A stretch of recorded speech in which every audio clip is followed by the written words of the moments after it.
পাম মারতে শুরু করলো। নবী বললেন, ঠিক আছে যাও, আমি তোমাদেরকে সে কথাই বলবো যে কথা নবী ইউসুফ তার ভাইদেরকে বলেছিল। কি কথা?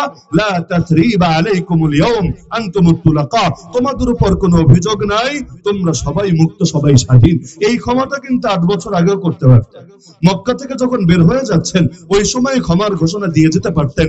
তখন দিলে কাজ হতো না, তখন বলতে আরে পারে না, দুর্বল, অসহায়, ও আবার ক্ষমা করে। তখন ক্ষমাকে উদারতা হিসাবে দেখতো না, মহানুভবতা হিসাবে দেখতো না, ক্ষমাকে দেখতো দুর্বলতা হিসাবে। যেমন আমরা আগে যখন ক্ষমার কথা বলেছি এগুলো ওদের কাছে দামি মনে হয় নাই, এখন যদি ক্ষমার কথা বলি এটাকে দামি মনে হবে। পার্থক্য কোথায়? পার্থক্য বিজয়ী অবস্থা আর পরাজিত অবস্থার মাঝে। যখন মানুষ বিজয়ী হয় তখন ক্ষমা করলে দাওয়াতের ব্যাপক উপকার হয়, আর যখন পরাজিত অবস্থায় থাকে, ওয়াজকুরু ইয আনতুম কালিলুম মুস্তাদাফুনা ফিল আরদ, যখন সংখ্যায় অল্প থাকে, পৃথিবীতে দুর্বল থাকে, ওই সময় ক্ষমা করলে লোকে উল্টা টিটকারি মারে। এই যে নবীজি ক্ষমা করলেন, ফলাফল এমন ঘর বাকি থাকলো না যেই ঘরে লোকে কালেমা পড়ে মুসলমান হলো না। 13 বছরের দাওয়াতের ফল দেখেন। আর এবার তরবারির দাওয়াত যখন আসলো, যদিও মারেন নাই, রক্তপাত করেন নাই, নবী গোটা 27টা যুদ্ধে কয়জনকে মেরেছেন হিসাব বের করেন। আরে এক বিশ্বযুদ্ধে যে পরিমাণ মানুষের খুন ঝরেছে, রক্ত ঝরেছে, গোটা ইসলামের ইতিহাস যদি পড়েন এর 10 ভাগের 1 ভাগ রক্ত ঝরেছে, সব মিলে মুসলমান কাফের সবার রক্ত মিলে এই প্রমাণ জিন্দেগিতে দেখতে পারবেন না। আল্লাহ নবী এই গোটা 9.5 বছর এতগুলো যুদ্ধ নিজে করে সাহাবীদেরকে করিয়ে যেই পরিমাণ মানুষের রক্ত ঝরেছে জমিনে, এর চাইতে কয়েক গুণ বেশি মানুষের রক্ত ঝরেছে বিগত 16 বছরে। কিন্তু ওইটার দিকে নজর ঠিকই যায়, এটার দিকে নজর যায় না কেন? এটার উপরে সুন্দর সুন্দর লেভেল আছে। কখনো লেভেল হলো উন্নয়ন উন্নয়ন উন্নয়ন, কখনো লেভেল হলো মানবাধিকার মানবাধিকার মানবাধিকার, কখনো লেভেল হলো ওয়ার এগেইনস্ট টেরর।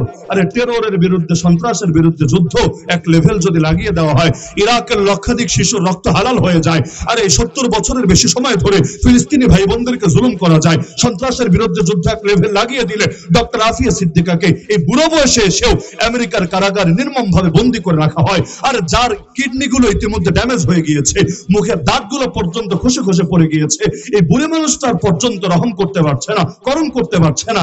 নারীদের এত দয়া এত মায়া ওদের কাছে, মালালা ইউসুফজাইকে নিয়ে নোবেল দিতে পারে, কিন্তু এই বুড়ি বয়সে মরার কাছাকাছি পৌঁছে গেছে, এই বয়সেও ডক্টর আফিয়া সিদ্দিকাকে পারে না কারাগার থেকে মুক্ত করতে।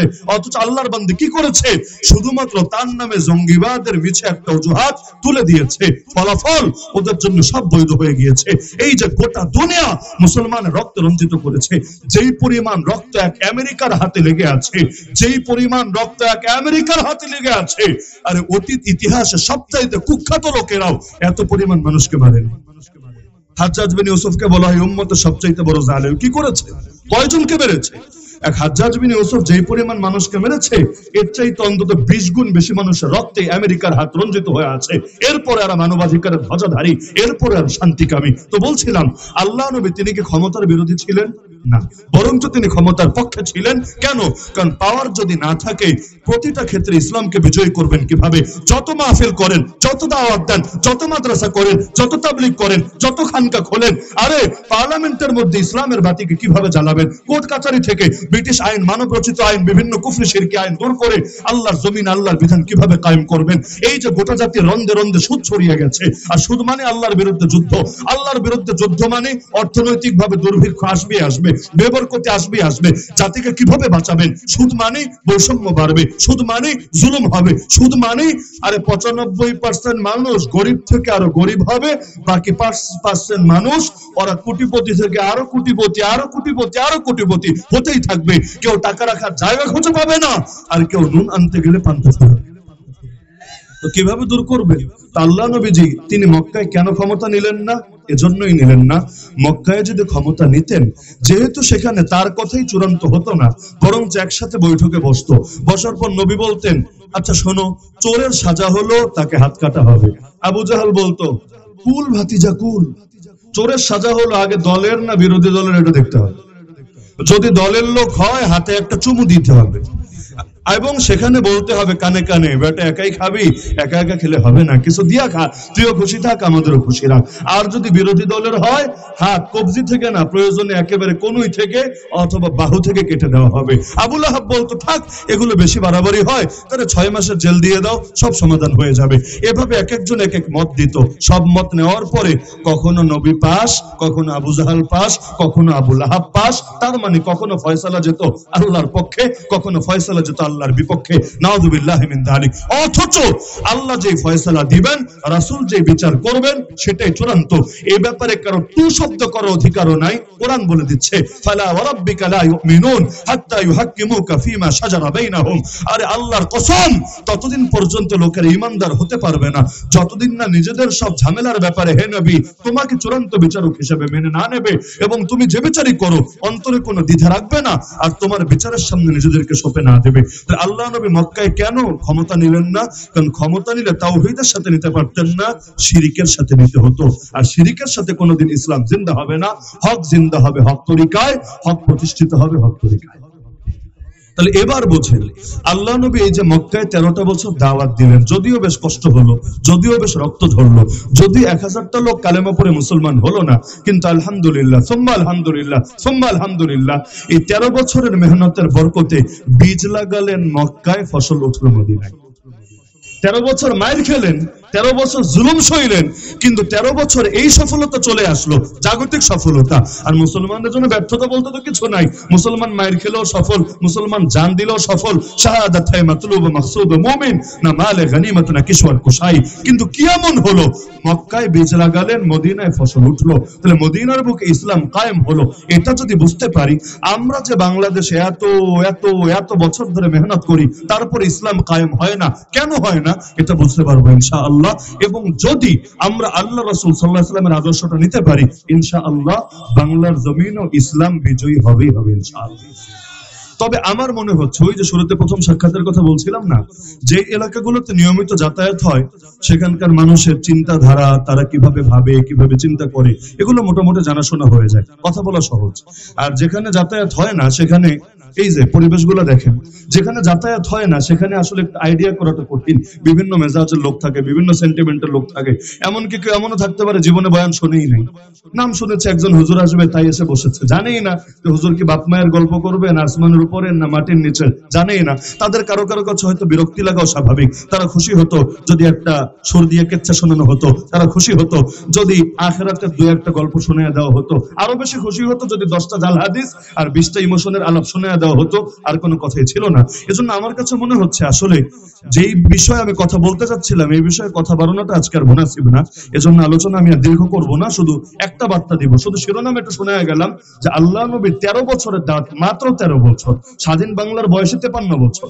53 বছরে আমাদের ফলাফল এখনো নবীর ফলাফলের ধারে কাছেও না, 1000 ভাগের 1 ভাগও না।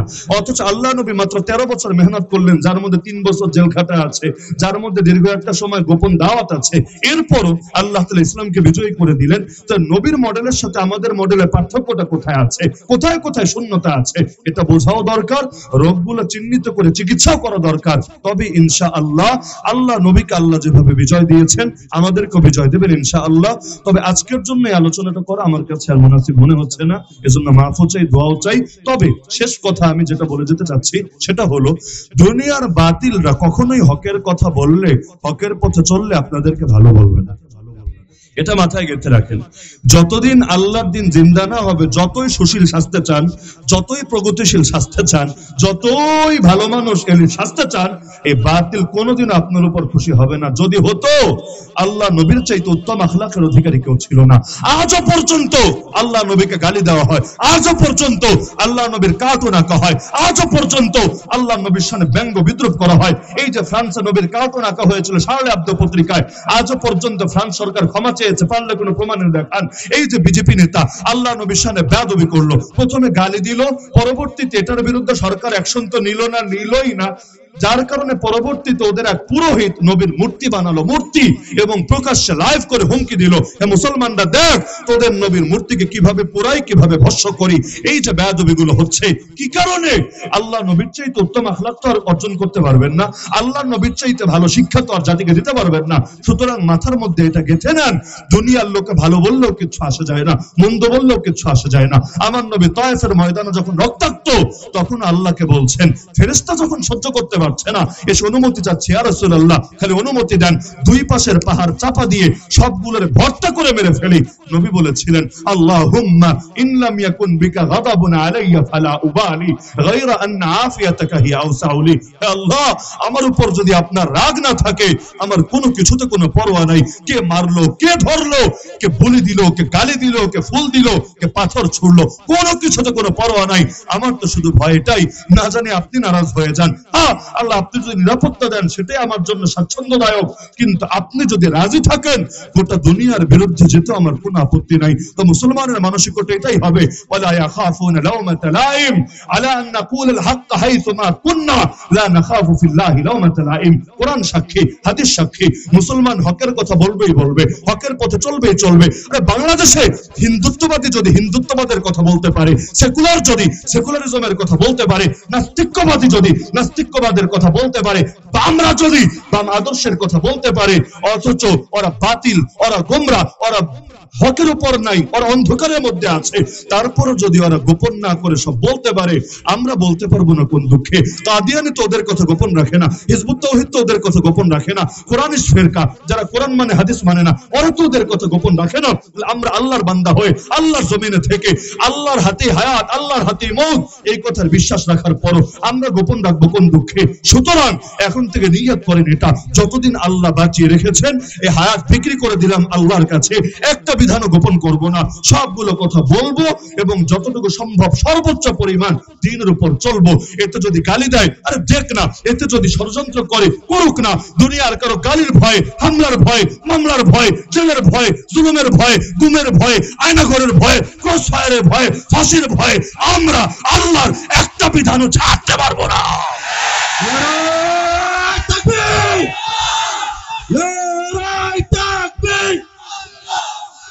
সাবিলুনা সাবিলুনা সাবিলুনা সাবিলুনা। এমনকি হকের কথা বলার জন্য যদি আমাদের বাবার চোখ থেকে পানি ঝরা লাগে, আমাদের মৃত্যু সংবাদ শুনে ঝরবে। যদি আমাদের মায়ের কোল খালি হওয়ার প্রয়োজন হয়, খালি হবে। যদি আমাদের স্ত্রী বিধবা হওয়া লাগে, তাও বিধবা হবে। আমাদের সন্তানদের এতিম হওয়ার প্রয়োজন পড়ে, তাও এতিম হবে। কিন্তু আমরা যতদিন জীবিত আছি, আমাদের ভেতরে রক্ত প্রবাহিত হবে, আমাদের ধমনীর মধ্যে রক্ত প্রবাহিত থাকবে, ভেতরে প্রাণের ন্যূনতম স্পন্দন থাকবে। ইনশাআল্লাহ সুম্মা ইনশাআল্লাহ এই কল্লা কাটা যেতে পারে, কিন্তু এই কল্লা কোন বাতিলের সামনে, কোন তাগুতের সামনে, কোন কুফরি অপশক্তির সামনে কখনোই নত হতে পারে না। আমরা যদি না জাগি মা, কেমনে সকাল হবে? তোমার ছেলে জাগলে গোমা রাত হবে। তবে আসার ব্যাপার হলো, যেই জাতি একবার রক্ত দিতে শিখে গেছে, যেই জাতি একবার আন্দোলন সংগ্রাম শিখে গেছে, ওই জাতিকে রোখার সাধ্য পৃথিবীতে আর কার আছে? রক্তের পথ যখন চিনেই ফেলেছি, আরে এক জালেমকে দূর যখন করতেই পেরেছি, প্রয়োজনে আরো হাজার জালেম আসলে সব জালেমকেও দূর করতে পারবো। কিন্তু চূড়ান্ত বিজয় তো সেদিন আসবে যেদিন আল্লাহর জমিনে আল্লাহর দ্বীনের বিজয় হবে। চূড়ান্ত বিজয় তো সেদিন আসবে যেদিন ডক্টর আফিয়া সিদ্দিকারা মুক্ত হয়ে নিরাপদে পরিবারের কাছে ফিরে আসবে। চূড়ান্ত বিজয় তো সেদিন আসবে যেদিন মসজিদ আকসায় মুসলমান স্বাধীনভাবে গিয়ে ইবাদত করতে পারবে। চূড়ান্ত বিজয় তো সেদিন আসবে যেদিন বাবরি মসজিদের জায়গায় যে রাম মন্দির বানানো হয়েছে, ওটাকে সরিয়ে আবারও বাবরি মসজিদকে পুনরায় আবাদ করা হবে। চূড়ান্ত বিজয় তো সেদিন আসবে যেদিন কাশ্মীর সংকটের সমাধান হবে। চূড়ান্ত বিজয় তো সেদিন আসবে যেদিন রোহিঙ্গা ভাই বোনেরা নিরাপদে আরাকানের জমিনে ফিরে যেতে পারবে। চূড়ান্ত বিজয় তো সেদিন আসবে মালিয়ার সোমালিয়ার কালো কালো মুসলমানদের উপর যে জুলুম হচ্ছে, এই জুলুমের অবসান ঘটবে। চূড়ান্ত বিজয় তো সেদিন আসবে ইয়ামান আর সিরিয়ার যে শিশুরা না খেয়ে কঙ্কালসার হয়ে মৃত্যুর কোলে ঢলে পড়ছে, আরে এই শিশুদের উপর থেকে জুলুমের অবসান ঘটবে। চূড়ান্ত বিজয় তো সেদিন আসবে, আরে দুনিয়ার দেশে দেশে যে সমস্ত ওলামায়ে কেরাম হকের কথা বলার কারণে কারাগারে পড়ে আছেন বছরের পর বছর ধরে, তাদের প্রত্যেককে মুক্ত করে তাদের দোয়া নেওয়া যাবে, তাদের মুখে হাসি ফোটানো যাবে। চূড়ান্ত বিজয় তো সেদিন আসবে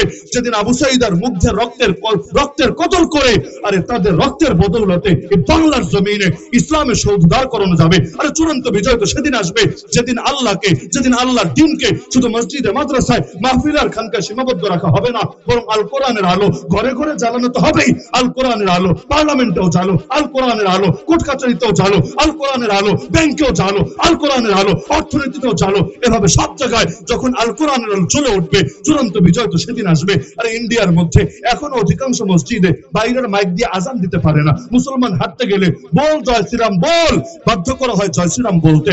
এক গরু রক্ষার নামে কত মুসলমানকে নির্মমভাবে পিটিয়ে হত্যা করা হয়েছে। 6 বছরের ছোট্ট মেয়ে আসিফা, তাকে পর্যন্ত গণধর্ষণ করে করে নির্মমভাবে মেরে ফেলেছে। এই সকল জুলুমের অবসান যতদিন না হবে, এই মাজলুমদের রক্তের বদলা যতদিন না হবে, ততদিন পর্যন্ত থেমে যাওয়ার সুযোগ নাই, দমে যাওয়ার সুযোগ নাই, বসে থাকার সুযোগ নাই। একটা মাত্র হায়াত, একটা মাত্র জান, এটা আল্লাহর পথে কোরবান করে এগিয়ে যেতে হবেই হবে, এগিয়ে যেতে হবেই হবে। আরে মরা লাগলে হাসি মুখে মৃত্যুর সুধাকে পান করব।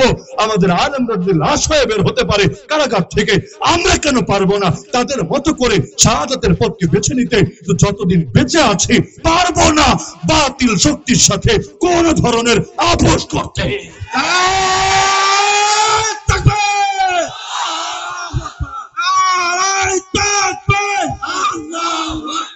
ইসলামের শত্রুরা হুঁশিয়ার সাবধান, আল কোরআনের আলো ঘরে ঘরে চালো, ঘরে ঘরে চালো, হাদিসেরা সুতরাং আল্লাহর ওয়াস্তে কেউ নিষ্ক্রিয় বসে থাকবেন না। মুসলমানের নিষ্ক্রিয় থাকার সুযোগ কোথায়?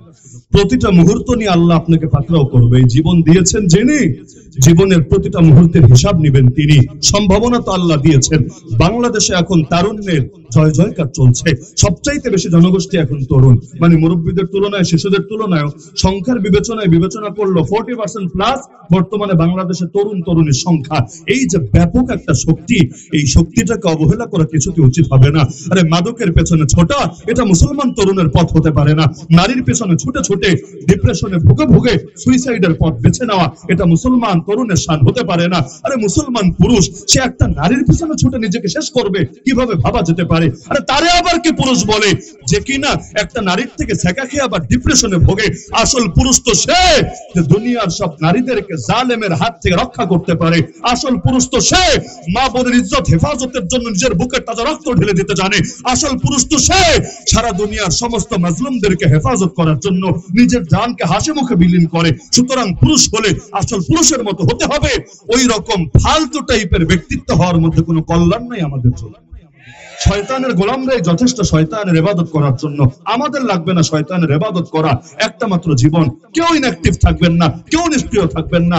আল্লাহ যে জান দিয়েছেন, যে মাল দিয়েছেন, যাকে যা দিয়েছেন এটা দ্বীনের পথে ব্যয় করেন। নিজেই নিজের হিসাব নেন যে আল্লাহ যখন জিজ্ঞাসা করবে বান্দা তোকে জীবন দিয়েছিলাম, তোকে যৌবন দিয়েছিলাম, দুটো আলাদা প্রশ্ন হবে কিয়ামতের ময়দানে। তোকে জীবন দিয়েছি কি করেছিস, তোকে যৌবন দিয়েছি কি করেছিস? সবাই যাতে জবাব দিতে পারি আল্লাহ খুব বেশি না পারলেও কিছু তো করেছি। আল্লাহ যতটুকু করেছি আমার ত্রুটির দিকে না তাকিয়ে তোমার রহমতের দিকে তাকিয়ে ততটুকু অন্তত কবুল করে নাও। রব্বানা তাকাব্বাল মিন্না ইন্নাকা আনতাস সামিউল আলিম ওয়া তুব আলাইনা ইন্নাকা আনতাত তাওয়াবুর রহিম। কিছুই যদি করতে না পারি কি জবাব দেব সেদিন? মেরি জিন্দেগি কা মকসদ তেরে দ্বীন কি সরফরাজি, मैं इसीलिए मुसलमान, मैं इसीलिए नमाजी। আল্লাহ আমাদের সবাইকে তার দ্বীনের সৈনিক হিসেবে কবুল করে নিন। আল্লাহ তাআলা আমাদেরকে আমাদের মুরব্বীদের পথে চলার তৌফিক দান করুন, যারা হাসি মুখে নিজেদের জান দিয়েছেন। আবু হানিফা লাশ হয়ে কারাগার থেকে বের হয়েছেন, আপোষ করেন নাই। ইমাম আহমদ বুড়ো বয়সে মায়ের খেতে খেতে পিঠের গোশত কিমা কিমা হয়েছে, আপোষ করেন নাই। সৈয়দ আহমদ শহীদ বারাকোটের ময়দানে শহীদ হয়েছেন, আপোষ করেন নাই। শাইখুল হিন্দ বুড়ো বয়সে নির্বাসিত জীবন যাপন করেছেন, আপোষ করেন নাই। আর আজকের মুরব্বীদেরকে দেখলে তো অবাক হই। এই যে আহমদ শফি সাহেবের খলিফা আল্লামা সাখাওয়াত সাহেব, তিনি যদি আজকে একটা খানকা খুলে বসে যান এবং এটার মধ্যে নিজেকে সীমাবদ্ধ রাখেন, তার কি দুনিয়ার কোনো কিছুর অভাব পড়বে? হাজার হাজার মানুষ আসবে একবার তার থেকে দোয়া নিতে, একবার সাক্ষাৎ করতে। তারা যেই পরিমাণ সফর করে, যেই পরিমাণ দিনের বার্তা নিয়ে মানুষের দুয়ারে দুয়ারে ঘোরে, যদিও বাস্তবতা এটাই যে বাংলাদেশে এখন অধিকাংশ মানুষ ইসলাম বোঝে না, ইসলামের জন্য নিজেদেরকে কোরবান করতে রাজি হয় না, তারপরও এই বন্ধা মাটির ভেতরেও যেই পরিমাণ তারা বীজ বপনের চেষ্টা চালান, সুবহানাল্লাহ, মাঝে মধ্যে লজ্জা লাগে। আমরা তরুণ হয়ে কি করতে পারছি, আমরা জোয়ান হয়ে কি করতে পারছি। কারাগারে যখন দেখতাম 60 বছর 65 বছরের মুরব্বী মানুষ ঠিক মতো হাঁটতে পারে না, দুজন ধরে ধরে উঠাতে হয়। এইরকম আলেমরা হকের জন্য জেলে, আর শেষ রাতে উঠে যখন হাত দুটো তুলে আল্লাহর কাছে কেঁদে বলতো আল্লাহ, এরকম এক একটা ডাক যখন শুনতাম, ভেতরটা মোচড় দিয়ে উঠতো। আর আজও আমার দিল বলে, যত আন্দোলন যত সংগ্রাম হয়েছে, মূল বিজয় আসলে এগুলোর জন্য আসে নাই। মূল বিজয় এসেছে মাজলুমানের বদদোয়ার কারণে। মাজলুমানের বদদোয়ায় রবের আরশ কেঁপে ওঠে। মাজলুমানের বদদোয়া আল্লাহ কখনো ফিরায় না। এই বদদোয়া যার উপর লেগেছে, ও পালাবে না তো জগতে কে পালাবে? সুতরাং মুরব্বীরাই যদি এত কোরবানি দিতে পারেন এই বয়সে এসে, আমরা জোয়ানরা পারবো না ইনশাআল্লাহ? আমার এখনো মনে পড়ে সে আন্দোলনের আগে মধুপুরের পিসা বলেছিলেন, গুলি করলে সবার আগে আমার গায়ে লাগবে, এরপর আমার ছাত্রদের গায়ে লাগবে। নেতার কথা তো এমনই হবে। আলহামদুলিল্লাহ তাই হলো। তার কপালে গুলি লাগলো। ছবিও হয়তো অনেকে দেখেছেন, বুড়া মানুষ যার বয়স প্রায় 80, মানে তার সমপর্যায়েরও যারা ছিলেন ক্লাসমেট টাইপের, অধিকাংশ দুনিয়ায় নাই, কবরে। এই বয়সে গুলি খেলেন ঠিকই, একটা না দুইটা গুলি, তারপরও দেখে আজও পর্যন্ত সবার আগে এগিয়ে আছে। তার কাছে গেলে আমার লজ্জা লাগে যে আমরা কি করি আর উনি কি করেন। আলহামদুলিল্লাহ সুম্মা আলহামদুলিল্লাহ, কায়েদে মিল্লাত আল্লামা জুনায়েদ বাবুনগরীকে দেখেছি হাঁটতে পারে না, এমন জুলুম করেছে, মৃত্যু পর্যন্ত নিয়মিত পায়ের মধ্যে পানি জমে থাকতো, পানি পাতে ভর দেওয়ার শক্তি থাকতো না। এমনকি ওই যে বাটন ফোন একটা ছিল, অ্যান্ড্রয়েড তো বোঝেই না, বাটন ফোন একটা ছিল, মাঝে মাঝে এত দুর্বল হতো, হাতে নিয়ে মানে কল যে রিসিভ করবে, যে চাপটা যে দিবে, শক্তি পেত না, পাশ থেকে রিসিভ করে দেওয়া লাগতো। এই পরিমাণ কষ্টের ভেতরে ছিলেন। তো সকলে জানেন, সকলে আমরা সবাই যখন জেলে, ওই সময়ও কিন্তু আপোষ করেন না, আলহামদুলিল্লাহ, মৃত্যু পর্যন্ত হিম্মত দেখিয়ে গিয়েছে। এগুলো তো কাছাকাছি সময়ের কথা, 1000 বছর আগের কথা শোনাচ্ছি না। 1000 বছরের আগে তো আছে 1000 বছর আগের ইতিহাস। সুতরাং মুরব্বীরা যদি এতটা পারেন, আমরা পারবো না ইনশাআল্লাহ? সেকুলারিজমের পেছনে ছুইটার না, গণতন্ত্রের নামে দিল্লি তন্ত্র আর ওয়াশিংটন তন্ত্র আর ভুয়া তন্ত্র আর ইসরায়েল তন্ত্র, এগুলোর পেছনে ঘুরা জীবনটারে বরবাদ করেন না। জনগণের সার্বভৌমত্ব কায়েমের জন্য যদি আপনার জীবন যায়, ডাইরেক্ট গিয়ে জাহান্নামে পড়বেন। জাহান্নামে যেতে হিসাব নিকাশও লাগবে না। আল্লাহ সার্বভৌমত্ব প্রতিষ্ঠার জন্য যান কোরবান করেন, রক্তের প্রথম ফোঁটা মাটিতে গড়িয়ে পড়ার আগে আল্লাহ মাফ করে দিবেন। জাফর তাইয়ার দুটো হাত কোরবান করেছিলেন কেন? কালেমার পতাকাটারে উঁচু রাখার জন্য, আর কিছু না। নবী পতাকা দিয়েছেন, পতাকা পড়ে গেলে যুদ্ধ শেষ, সবাই বুঝবে হার মেনে নিয়েছে বা সন্ধি করেছে। ডান হাত দিয়ে ধরে রেখেছিলেন, একজন কোপ মেরেছে কাফের এসে, ডান হাত কেটে গেছে। বাম হাত দিয়ে ধরে ফেলেছেন খপ করে, আবার কোপ মেরেছে, এটাও কেটে গেছে। কিন্তু তিনি ভেবে পাচ্ছেন না, হাত গেছে যাক, কিন্তু আমি জিন্দা থাকতে নবীজির দেওয়া পতাকা মাটিতে পড়বে, এটা তো মেনে নেওয়া যায় না। এবার বাকি কাটা অংশ দিয়ে, এই বাহুটা দিয়ে কোন রকম জড়িয়ে ধরে রাখলেন, তবুও কাফেরের মন গলল না। চূড়ান্ত এক আঘাত হানলো, শহীদ হয়ে গড়িয়ে গেলেন। কিন্তু শেষ মুহূর্ত, যতক্ষণ নিজে দাঁড়ানো, শেষ মুহূর্ত পর্যন্ত কালেমার পতাকাটাকেও সমুন্নত রাখলেন, দাঁড় করিয়ে রাখলেন। আল্লাহ নবীজি তার কথা শুনিয়ে কেঁদে ফেললেন। নবী বললেন, আরে আমি নিজে দেখেছি, এই যে জাফর আল্লাহর জন্য দুটো হাত কোরবান করেছে, বিনিময়ে আমার আল্লাহ জান্নাতের মধ্যে জাফরকে দুটো ডানা দিয়ে দিয়েছে। সেই জাফরকে আমি দেখেছি জান্নাতে ডানা মেলে মেলে উড়ে বেড়াচ্ছে। এজন্যই তার নাম বলা হয় জাফর তাইয়ার। আরে আল্লাহর কি কুদরত! হানজালা রাদিয়াল্লাহু আনহু ফজরের নামাজে গেলেন, নবীজির মদিনার মসজিদে নামাজ পড়ে ঘরে ফিরে আসছেন, স্ত্রী একরকম জোরাজোরি করছেন। এক পর্যায়ে তিনি অনন্যপয় হয়ে স্ত্রীর সাথে মেলামেশাও করলেন, গোসল ফরজ। এমন সময় ডাক আসলো নবীজির থেকে, জিহাদের ডাক। সঙ্গে সঙ্গে রণাঙ্গনে নেমে গেলেন। সেই যে নেমে গেলেন, আর ফিরতে পারলেন না, ফরজ গোসলের টাইম পেলেন না, এর আগে শহীদ হয়ে গেলেন। তার স্ত্রী সংবাদ পাঠালো 4 জনের মাধ্যমে নবীজির কাছে, ইয়া রাসূলুল্লাহ, এমনকি শহীদ হওয়ার আগেই সংবাদ চলে গেছে নবীর কাছে, ইয়া রাসূলুল্লাহ হানজালার একটু গোসলের ব্যবস্থা করে দিয়েন, সে আমার সাথে মেলামেশা করেছিল, তার গোসল ফরজ হয়ে আছে।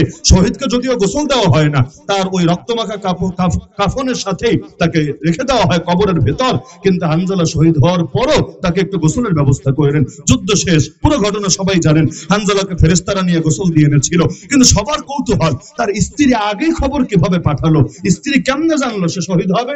শহীদ হওয়ার আগে তো জানার কথা না, তাহলে কেমনে জানলো? এবং যার জন্য সাহাবীদেরকে উদ্যোগ নিতে হয়েছিল তার গোসল দেওয়ার জন্য, পরবর্তীতে তো ফেরেশতারা গোসল দিয়ে ফেলেছে। স্ত্রীকে গিয়ে জিজ্ঞাসা করলো, সে বলল রাতে যখন ঘুমিয়েছিলাম স্বপ্ন দেখলাম আমার চোখের সামনে জান্নাতের দরজা খুলে গেছে, আমার স্বামী হানজালা সেই দরজার ভেতর দিয়ে প্রবেশ করেছে, প্রবেশ করা মাত্র আসমানের দরজা আবার লেগে গেছে। এটা দেখে আমার বুঝতে আর বাকি না, যেই যুদ্ধে হানজালা বের হবে সেখান থেকে আর ফিরতে পারবে না, বরং পাখি হয়ে উড়ে যাবে রবের জান্নাতে।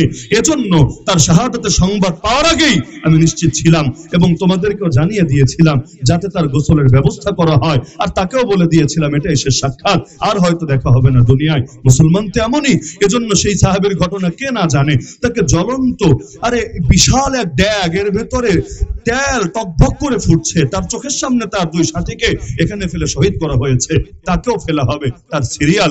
কিন্তু সেই ড্যাগের সামনে গিয়ে চোখ থেকে পানি গড়িয়ে পড়ছে। বাদশা অবাক, এতক্ষণে এত মারলাম, এত জুলুম করলাম, তোর চোখ থেকে পানি ঝরলো না, এত অফার দিলাম, তাও তুই খ্রিস্টান হলি না, আর এখন চোখের সামনে নিশ্চিত মৃত্যু দেখে তুই কাঁদছিস না? ঠিক আছে, কান্নাকাটি বাদ দে, এখনো খ্রিস্টান হয়ে যা, তোকে যেই লোভ দিয়েছিলাম সব দিব তোকে, তুই তোর ধর্ম পাল্টা, তোর মতো সেনাপতি আমার দলে আসলে আমার বড় উপকার হবে।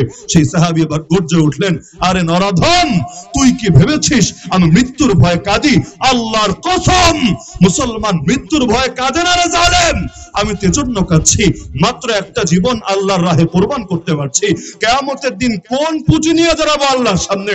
আমার গায়ে যেই পরিমাণ পশম আছে এই পরিমাণ প্রাণ যদি থাকতো আর প্রতিটা প্রাণ আল্লাহর জন্য কোরবান করতে পারতাম, তাহলে না কিছু একটা নিয়ে কিয়ামতের দিন আল্লাহর সামনে দাঁড়াতে পারতাম। এখন কাছে এই ভয়ে, মাত্র একটা জীবন, আরে আল্লাহকে এটা দেখে আমাকে মাফ করবে? কারণ অতীতে যা করেছি আল্লাহকে শুধুমাত্র একটা জীবন কোরবানের জন্য আমাকে মাফ করবে নাকি পাকড়াও করবে? আরে নারী পর্যন্ত হাজির কোলের বাচ্চা নিয়ে, ইয়া রাসূলুল্লাহ দুধের বাচ্চাটাই নিয়ে যান। আরে দুধের বাচ্চা নিয়ে কি হবে? ইয়া রাসূলুল্লাহ কি করব বলেন? প্রাপ্তবয়স্ক যারা ছিল আগেই পাঠিয়েছি, একজনও ফেরত আসে নাই, শহীদ হয়ে গিয়েছে। আজ আমি নারী, আমি তো আর পারবো না আপনাদের সাথে যেতে, চাইলেও আপনারা নেবেন না, কিন্তু দিল তো মানে না, মন তো মানে না, আপনারা জান্নাতে সওদা করবেন আর আমি ঘরে একাকে বসে থাকবো। এজন্য যা ছিল তাই আপনার খেদমতে এনে হাজির করে দিলাম। ইয়া রাসূলুল্লাহ, যদিও জানি এই বাচ্চা যুদ্ধ করতে পারবে না, কিন্তু তাকে আপনার কোন সাহাবীর কোলে দিয়ে রাখবেন। জালেম যখন আপনার বুকে তীর মারবে, বর্ষা মারবে, সেই সাহাবী আমার বাচ্চাটাকে ঢাল হিসাবে আপনার বুকের সামনে পেতে ধরবে। জালেমের তীর এসে, বর্ষা এসে আমার বাচ্চার কলিজাটাকে, বুকটাকে এফরফর করে দিয়ে যাবে, কিন্তু তার প্রাণের বিনিময় হলো ইয়া রাসূলুল্লাহ আপনার প্রাণ তো সুরক্ষিত থাকবে। কিয়ামতের দিন আল্লাহর সামনে গর্ব করে বলতে পারবো, হায় আল্লাহ, আমি শহীদের মা, আমার সন্তানের জান কুরবান হয়েছে তোমার নবীর জাতে পাকের হেফাজতের জন্য। তো সুতরাং আল্লাহ এই ওসিলায় তুমি আমাকে মাফ করো। তো যদি সাহাবীরা এতটা তরপাতে পারেন শাহাদাতের জন্য, খালিদ বিন ওয়ালিদ মরার সময় আফসোস করছেন আমার কোলের উপর কত ভাই মাথা রেখে শহীদ হলো আর আমাকে আজকে এমনি মরতে হচ্ছে। আল্লাহ, না জানি তুমি আমারে মাফ করবা কিনা, কেন আমি শহীদ হতে পারলাম না? মরার সময় আফসোস করছেন কেন শাহাদাত নসিবে জুটলো না? তো তারাই যদি শাহাদাতের জন্য এত দেওয়ানা হয়ে থাকতে পারেন, আমরা পারবো না ইনশাআল্লাহ? পারবো না ইনশাআল্লাহ? আল্লাহ তাআলা আমাদের সবাইকে জিন্দেগি ভরা দিন কায়েমের জন্য নিজেদেরকে উৎসর্গ করার তৌফিক দান করুন। একটা মাত্র জীবন, তো কয়দিন বাকি আছে জানি না, কেউ জানি না। যে কয়দিন আছে আল্লাহ আমাদের সর্বস্ব তার দ্বীনের জন্য উৎসর্গ করার এবং কোরবান করার তৌফিক দান করুন। দোয়া চাই সবার কাছে আগামী রমজানের আগে। আর খুলনার মধ্যে দেখা সাক্ষাৎ হওয়ার সম্ভাবনা নাই, প্রতিদিনের সফর, বেশ দূর দূরান্ত সফর। তো সুতরাং যখনই দেখা হোক, দুনিয়াতে না হলেও জান্নাতে হবে তো ইনশাআল্লাহ। আল্লাহ যদি সবাইকে কবুল করেন, আপনাদের দোয়ার বদৌলতে আমার মতো পাপীকেও কবুল করেন, ইনশাআল্লাহ জান্নাতে মুলাকাত হবে। আর প্রথম সাক্ষাৎ হিসাবে আগে তো বলেছি সব কথা বলা যায় না, কিছু কিছু কথা একটু অন্যভাবে বলা লাগে। তার চাইতে বেশি হলো আপনাদের মাইকটা আমাকে বেশ কষ্ট দিয়েছে। 2 ঘন্টা বয়ানে আমি এত ক্লান্ত হই না, যা ক্লান্ত আমি ইতিমধ্যে হয়ে গিয়েছি।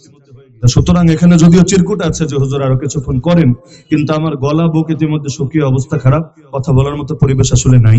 এটা মাইকের দুর্বলতা না মাইক অপারেটরের দুর্বলতা আমি জানি না, কিছু একটা হবে, অথবা খুলনায় হয়তো এভাবেই চলে, আল্লাহ ভালো জানে, আমার জানা নাই। তো যেটাই হোক না কেন, দোয়া চাই আল্লাহ সবাইকে কবুল করুন, আমিন। আমাদের হযরত আল্লামা সাখাওয়াত হোসেন হাফিজাহুল্লাহ হুজুর অসুস্থ শরীর নিয়েও দীর্ঘ সময় ধরে বসে আছেন। আমরা দোয়া করি আল্লাহ তাআলা হযরতকে অতি দ্রুত যাতে শিফায়ে কামেল আজল নসিব করেন। হুজুরকে খুব দরকার, আমাদেরও দরকার, ময়দানেরও দরকার। ইনশাআল্লাহ অসুস্থ মানুষের দোয়া